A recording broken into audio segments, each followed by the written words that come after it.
नरगिसी फूल। आज खुशी जब सुबह सुबह उठी तो खिड़की से बाहर देखते ही उसका चेहरा मुरझा गया। अरे कहाँ चले गए? कल तो यहीं थे। इतने महीनों से रोज सुबह दोनों को देखना उसकी आदत सा बन चुका था, और आज जब दोनों अपनी जगह पर नहीं थे तो खुशी को कुछ खाली खाली सा लग रहा था। सुबह सुबह बस वो दोनों सामने दिख जाते तो खुशी का रोम रोम पुलकित हो उठता था। मन एक अद्भुत खुशी महसूस करने लगता, और सबसे खास बात इन सबका सकारात्मक प्रभाव उसके मन मस्तिष्क पर पड़ता और कलम खुद ब खुद कोई गीत लिखने लगती।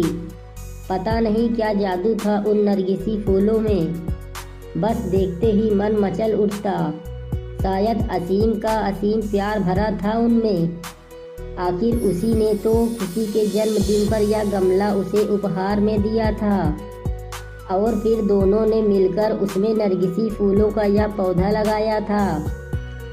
देखो ना खुशी, तुम्हारे लिए एक काम सौंप कर जा रहा हूँ। कल ही मुझे कंपनी के एक प्रोजेक्ट के लिए दुबई निकलना पड़ रहा है। बस 6 महीने की ही तो बात है, फिर आते ही झट मंगनी और पट ब्याह। बस तब तक मेरी यादों को इस पौधे में संजोती रहना। असीम को खुशी को बातों में उलझाना बड़े अच्छे से आता था। असीम बेशक चला गया था, लेकिन खुशी हर रोज बड़े अरमानों से उस पौधों को सींचती रही।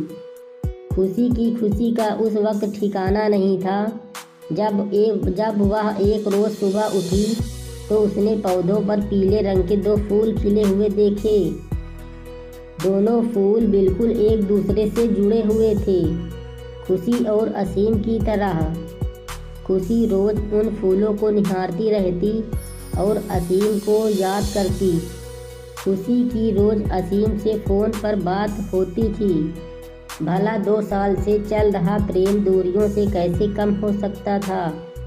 इसी प्रेम की शक्ति ने तो उसे क्या से क्या बना दिया था। कभी किसी को चिट्ठी में 2 अक्षर न लिखने वाली खुशी की कलम आज अनवरत चलने लगी थी। अपने जज्बातों की स्याही में भिगो कर क्या क्या न लिख डाला था उसने। तेरे एहसास में खुद को ऐसे फना कर दिया हमने, जिंदगी बाकी न बची, न तेरे साथ और न तेरे बाद। पता नहीं कैसे एहसास थे जो दिल से निकलकर पन्नों पर बिखरते रहते थे।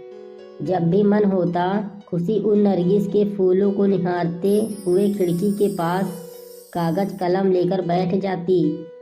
माँ जब डांटना शुरू कर देती तब सुध पड़ती कि कुछ खाना भी है और घर का काम काज भी देखना है। पता नहीं पिछले कुछ दिनों से क्या हो गया था उसे।